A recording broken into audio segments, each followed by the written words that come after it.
somewhere very special. I'll give you a clue. Do you know what this is down here on my perch? Yes, that's right. It's a boomerang. And boomerangs come from Australia. That's where Jungle Jane is today, in Australia. Whoa, that's a long way away. But this boomerang, they're special sticks that you throw, and they come back to you. I threw it, and it didn't come back. I had to go and fetch it. But a bit of practice, and I'm sure I'll get the hang of it. Well, I'd better hand you over to Jungle Jane. That's if she can hear me all the way in Australia. So, enjoy the show, and I'll see you later. Bye! Hello Scratch! Hello explorers, it's me, Jungle Jane, and today's episode is all about Australia. We're going to be seeing some Australian animals, and we're going to be reading you a fantastic story too. Now, don't forget we have our letter competition going at the moment. Last week we had 2 letters hidden in the show, and today we have 3 letters hidden in the show. Make sure you write them all down, put them together and make a word to make a really creepy animal, and you can win a prize. All you have to do is write in the comments of Facebook what you think the word spells out, and then we'll be picking out a winner next week. Now, who's this? These little creatures can be found all over Australia.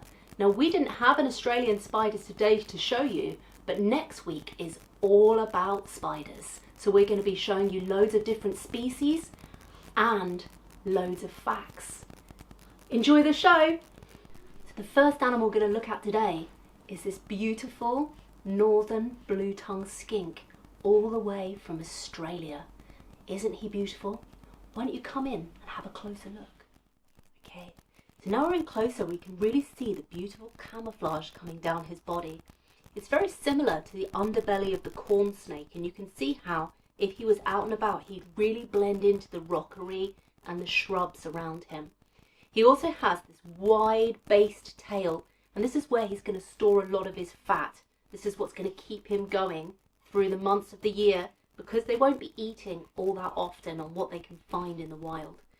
So Skinky here is likely to live up to about 30 years old, which is quite old for a lizard to live to. In the wild, not so much. And he can grow to about 1.5 feet, 2 foot in length, sometimes a little bit longer. Here we go. Where are you going?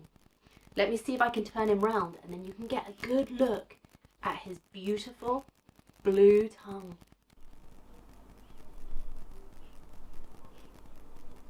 Come and have a look at this amazing animal.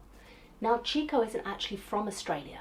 She is an African Mayor's parrot. Now, this is a very small species of parrot. They're often mistaken for parakeets, but she is most definitely a parrot. Isn't she just beautiful? Now, in Australia, parrots are pretty much everywhere you go. You'll see huge variety in beautiful coloured birds like roseas, ringneck parrots, or lots of different species of cockatoo like galahs or the sulphur-crested cockatoo. And they're pretty much common garden birds over there. Just like in our gardens, we have sparrows and starlings. Now, Chico has been in my family for 16 years, but that's not actually that old for a species of bird like this. She can live up to about 35 years old. You can tell the Mayor's parrot for its very distinctive red crown just up here on the top of her head. And she has the same with the, yellow crown, not red. She has the same with the yellow tips on her wings. Now, the coloration on the body is a real sort of aqua blue green. And Chico used to have this coloration all over the front of her as well, but as she's got a bit older, she's lost some of her plumage and it's gone a little bit fluffy. I'm going to pop her up on her perch so she can have a little bit, there we go, of a wander around. What a pretty bird, hey? You're a pretty gal. Now it's time for us to read a story. This is Scratch's favourite story. It's called The 3 Little Bush Pigs, and it's written by Paul Dallimore. Why don't you come in a bit closer and you can have a look at the pictures. Deep in the Palinga scrub lived 3 little bush pigs who were as keen as mustard to leave home. "Keep your eyes peeled for that dingrel," said Dad. "No worries," said the 3 little bush pigs, and early the next morning they rode away. The first little bush pig soon spotted a patch of prickly pear. "Pull up here, fellas. I'm going to build my house out of a prickly pear." "No way," his brothers protested.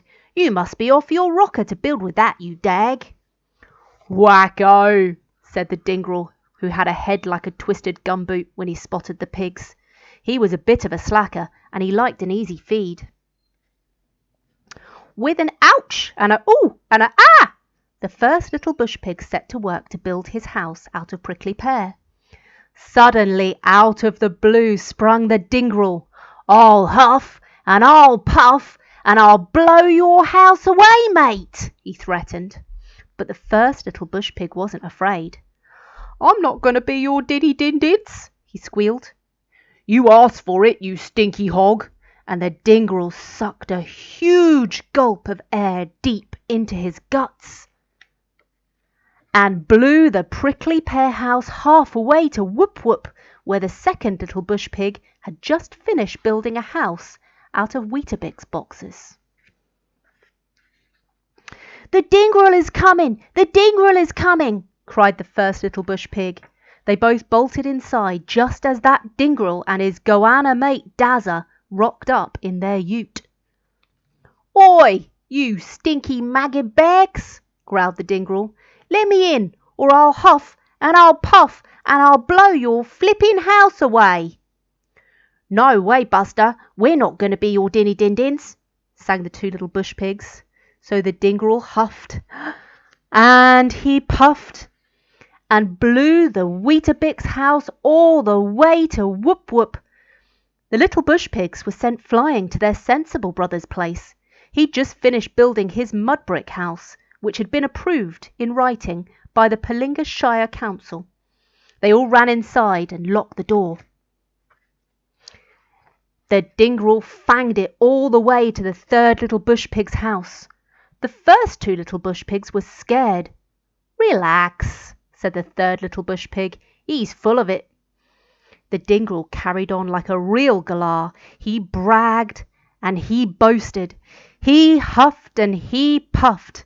But in the end, he was completely bushed. That dimwit dingrel tried every single trick to get in the door. But the bush pigs weren't buying. The dingrel needed a cunning plan. "I know what I'll do," he said. "I'll hide in the wheelie bin. When the first little bush pig takes out the garbage, I'll jump out and I'll grab him, and I'll get the second little bush pig and the 3rd one the same way.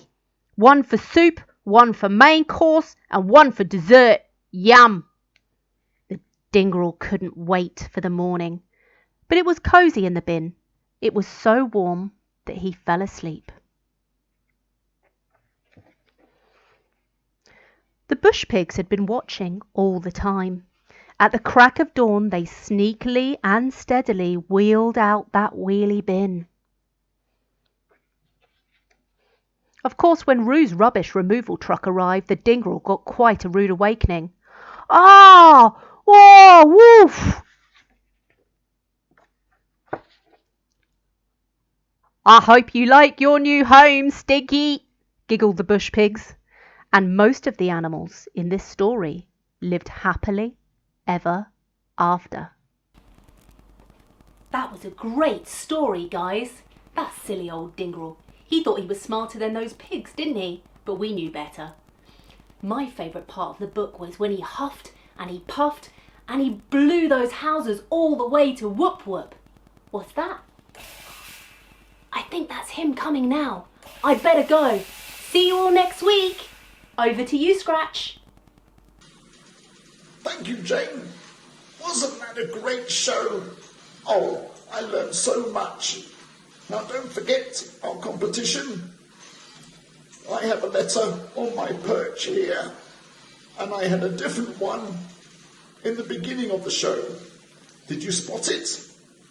You did? Oh, good. If you didn't, you'll have to watch the show again. Well, that's all for me this week. I'll see you again next week. Stay home, be safe, and most of all, have fun. See you next week.